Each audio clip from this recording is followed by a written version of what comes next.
कचडी तिथून लाईन गेलेली, ग्रामपंचायतची पिण्याच्या पाईपलाईन गेलेली, इकडनं विद्युत लाईन गेलेली आणि मध्ये मोठी गटर लाईन.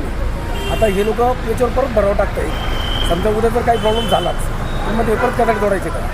तर हे लोक काय म्हणतात, हे जागा आमच्या आहे, बरोबर याच्यावर काय. सगळ्यात पहिली गोष्ट की जो रस्ता या ठिकाणी झाला, मला वाटतं सार्वजनिक बांधकाम विभागाचा रस्ता आहे. पहिली गोष्ट, ग्रामपंचायतचा तसा लिगल या रस्त्याशी संबंध येत नाही आहे. हा जो जॉब होता, हा जॉब संपूर्ण माझ्या माहितीप्रमाणे आपल्या लेंडी म्हणजे डॉक्टर खैरे तिथून तर संपूर्णपणे हा जॉब त्या ठिकाणी ह्याच्यात करायचा होता.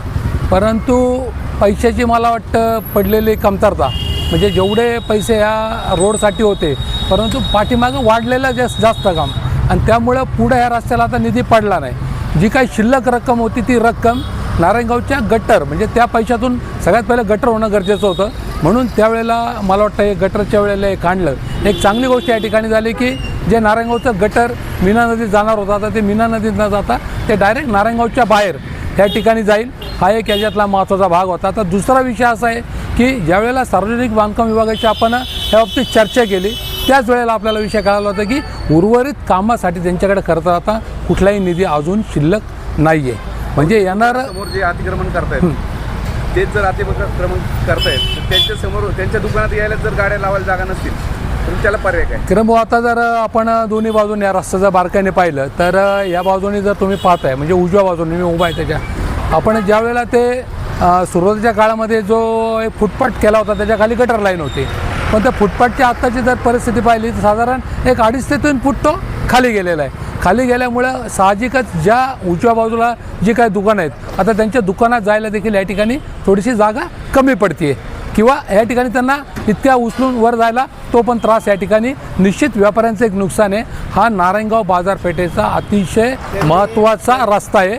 एकच मिनिट, हा महत्त्वाचा रस्ता आहे. ह्या रस्त्याने संपूर्ण नारायणगावची बाजारपेठ म्हणजे ह्या गेल्याशिवाय आपण वेशीच्या पुढं जी काय दुकानं आहे त्या दुकानाला आपण या ठिकाणी जाऊ शकत नाही. त्यामुळे ह्या रस्त्यावरती जे अतिक्रमण आहे निश्चित ग्रामपंचायत ह्या अतिक्रमणाबाबत मला वाटतं जागृत आहे.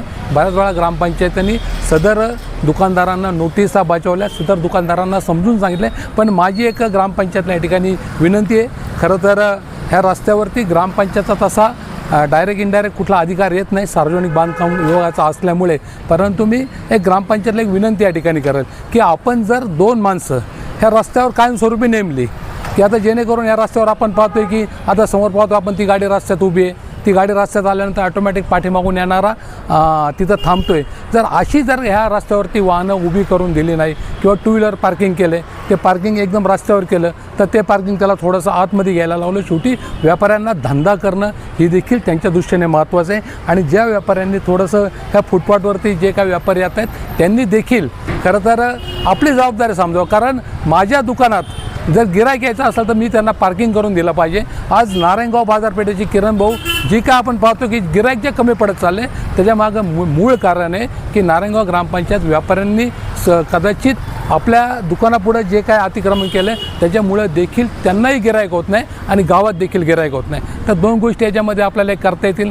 ग्रामपंचायतीने 2 माणसं नेमावीत, एक माणूस पूर्वेकडे नेमावा, एक माणूस इकडे पश्चिमेकडे नेमावा. आणि दोन्ही ठिकाणी ही जे रस्त्यामध्ये त्यांनी सतत जर फिरत राहिले आणि ह्या ज्या गाड्या त्या ठिकाणी पार्क होत आहेत किंवा ज्या गाड्या रस्त्यात उभ्या राहत आहेत त्यांना जर वेळोवेळी सूचना केली, गाडी उभी करून दिली नाही, जी 2 व्हीलर रस्त्यामध्ये ते त्यांना जर सांगितलं तर मला वाटतं खूप बऱ्याच अंशी आपलं ट्रॅफिक या ठिकाणी थांबेल. अशी अतिक्रमणाचाच विषय आहे. तर पूर्व वेसपासून तर पश्चिम वेसेपर्यंत जे व्यापारी आहेत तिथे अक्षरशः त्यांना माशा मारत गिऱ्हाईकाची वाट बघायला लागते. याचं काय कारण, तुम्ही काय कारण? किरण भाऊ, मी तुम्हाला ते सांगितलं ना की होतंय काय की हे नारायणगावचं प्रवेशद्वार आहे विशीमध्ये जाण्याचं. आणि बऱ्याच अंशी आता असं होतं की तुम्ही ज्या वेळेला विशीच्या आतमध्ये जातात त्यावेळेला 4 व्हीलर आतमध्ये जाऊ शकत नाही. मग याला जबाबदार कोण आहे? आपणच. व्यापारी आपला माल रस्त्याच्या बाहेर काढून ठेवतात. तो बाहेर काढून ठेवल्यामुळे ऑटोमॅटिक लोक कंटाळा करतायत की बा इथं विशीच्या पुढे गेलं का याला धक्का लागतो का त्याला. तर कदाचित तिथंच जर व्यापाऱ्यांनी जर स्वतःहून जर ही काळजी घेतली की आपल्या दुकानापुढं आपणच जर पार्किंग करून दिलं नाही तर निश्चित सगळ्यांना धंदा होईल. ती वेळ येणार नाही माशा मारत बसायची. मगाशी तुम्ही म्हटलं का कचडे होते त्यामुळे जागा नव्हती गाड्या लावायला, त्याच्यासाठीच तर आपण हे कचडे काढलेत ना. पण त्याच्यामध्ये व्यापारी पुन्हा भर टाकायला लागलेले आहेत. त्याच्यावरचं उदाहरण तुम्हाला दिसतं. मी पाहिलं, मी 2-3 व्यापाऱ्यांशी या संदर्भात मी चर्चा पण केली. आता तुम्ही या ठिकाणी बा आपण उभे, मला वाटतं 4 ते 5 फूट याला हाईट झालेली आहे बरोबर. आणि ज्यावेळेला ह्या दुकानात त्याला चढायचं आहे ते याला, तर त्यांनी चढायचं कसं हा एक महत्त्वाचा. त्यांना मी त्यावेळेस म्हटलं होतं की तुम्ही आतल्या पायऱ्या बनवून घ्या. पण त्यांचं हा एक- असं की परत माणूस गटारात हा एक विषय निश्चित महत्त्वाचा आहे किंवा त्यांनी एकदा पोटात पायऱ्या बनवाव्यात, आतल्या आत पायऱ्या बनवाव्या, किंवा तात्पुरता जरपर्यंत शासनाचा निधी उपलब्ध होत नाही तोपर्यंत मोठ्या प्रमाणात काही न करता तात्पुरत्या स्वरूपात मला वाटतं एक 2 फुटाचा 3 फुटाचा जिना त्यांनी करावा.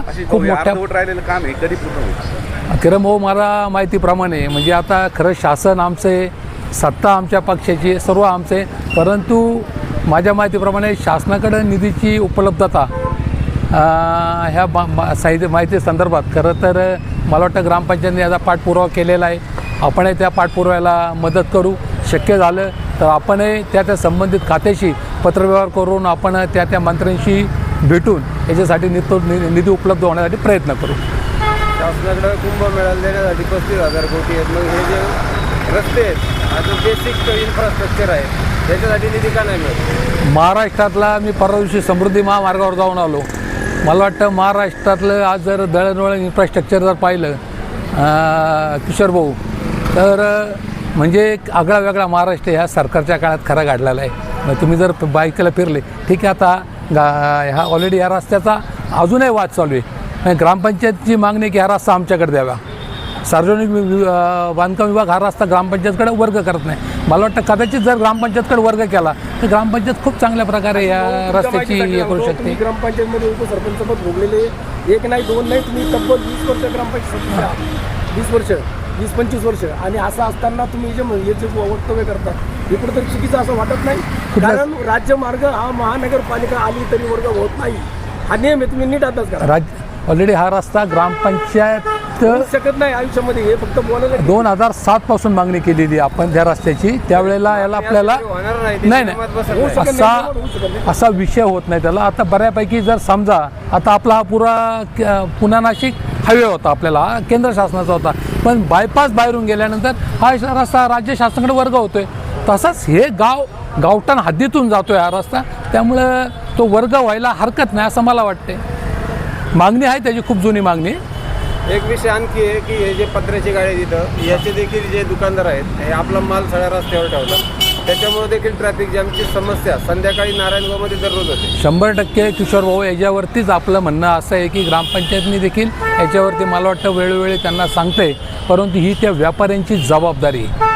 आपल्या दुकानापुढं मागं पाहिलं तर प्रत्येक हा बरोबर ना, आपल्या पुढं त्यांची ही जबाबदारी त्यांची स्वतःची आहे की आपल्याला दुकानात जर गिऱ्हाईक घ्यायचं असेल तर आपल्या दुकानापुढं आपणच गाडी नाही लावून दिली नाही तरच दुकान गिऱ्हाईक आपल्याकडे. व्यापाऱ्यांचेच माल बाहेर आहेत ना रस्त्यावर.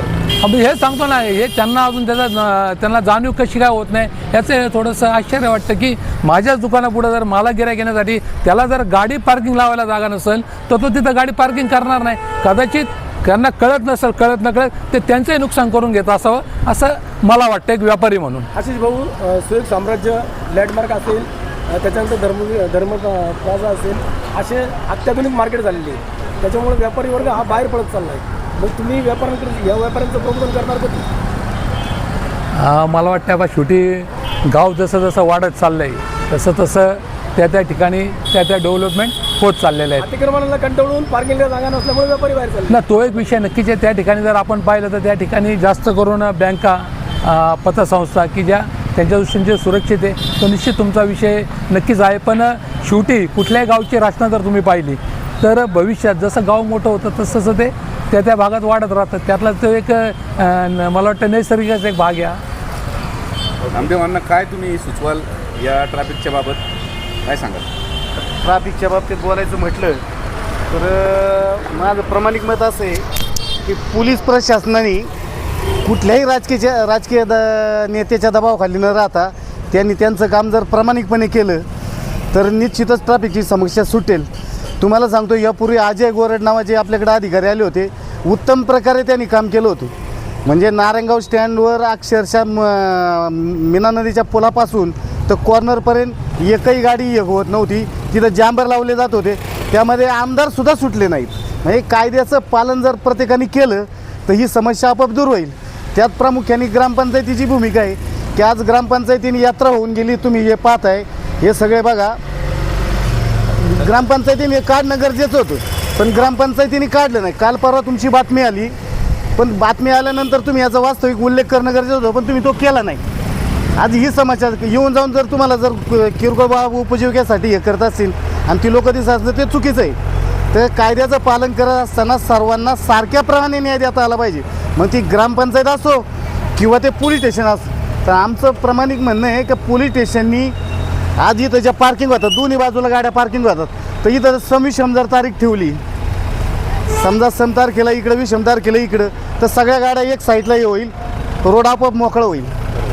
हीच सिस्टीम जर मार्केटवाल्यांनी राबवली, आता इथं बघा तुम्ही समोर दोन्ही बाजूला गाड्या आहेत, इथून जर यांची ट्रक आली, पर्च्युटनची गाड्या बिड्या आल्या तर ही गाडी आतमध्ये घालायला यांना प्रॉब्लेम होतो. 4 वेळा ती गाडी मागं पुढे घ्यावं लागते.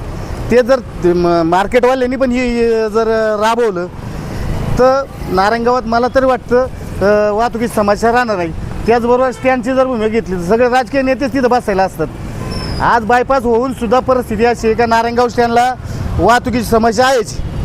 एकतर पोलीस आणि 2 पोलीस कर्मचारी तिथं जिथं बायपास चालू होतो तिथं ठेवले पाहिजे. ज्या गाड्या नारायणगावच्या असतील त्यांनाच तुम्ही आतमध्ये सोडा, ज्या बाहेरच्या गाड्या त्यांना तुम्ही बाहेरूनच मार्ग दाखवला पाहिजे. ही जबाबदारी पोलीस स्टेशनची आहे. तर पोलीस स्टेशन पण इथं कुठेतरी हात झटकताना दिसते. म्हणजे एकट्या ग्रामपंचायत नाही तर ही दोघांची पण जबाबदारी, आणि ती दोघांनी जर पार पाडली तर माझ्या मते ही समस्या निश्चित सुटू शकते. अन्न अतिक्रमणाचा देखील प्रश्न आहे. आता अतिक्रमणाचा तुम्हाला सांगतो, आज इथं तर आहेच आहे. पूनमच्या चौकात काय कारखाना बंद झाला आहे तर तिथं यायचे. आज तिथं ते खड्डे खोदलेले आहेत. आत्तापर्यंत 9 ते 10 माणसं आम्ही उचललेली आहेत तिथे, ते तसेच पडलेले आहेत. आज 2 महिने झाले. किरण भाऊ तुम्ही जाता येता पाहत असाल. परत तिथं धर्मराज प्लाझाच्या आपला गोविंद प्लाझाच्या समोर तिथं खड्डे खोदलेले आहेत. तिथं वर्कशॉपसाठी गाड्या येतात किरकोळ कामासाठी, त्या गाड्या त्याच्यात अडकून पडतात. तर ही ज्यांनी ते काम घेतलं आहे ती त्याची जबाबदारी, ती त्यांनी जर पार पाडली तर गाड्या ऑटोमॅटिकच साईडला उभ्या राहतील ना. पण त्यांनी ते केलं पाहिजे, पण त्यांची मानसिकता नंतर काय करायचं, असा विषय होतो ना.